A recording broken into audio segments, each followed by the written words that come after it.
Okay, so now we're going to talk about right-of-way rules. Basically, you need to yield to any full-sized aircraft or any other aircraft.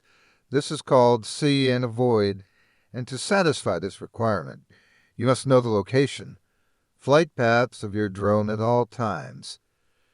You must be aware of other aircraft persons' property that are operating in the same area, so you must be able to maneuver the small aircraft in order to avoid a collision and also prevent other aircraft from having to take evasive action.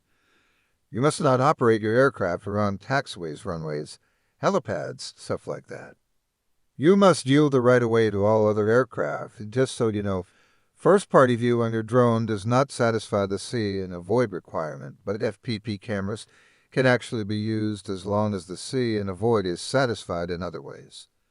So if I've got my visual observer there with me, I can be looking at my monitor, and he can be telling me that I'm good, or I need to go higher, or that there's an issue.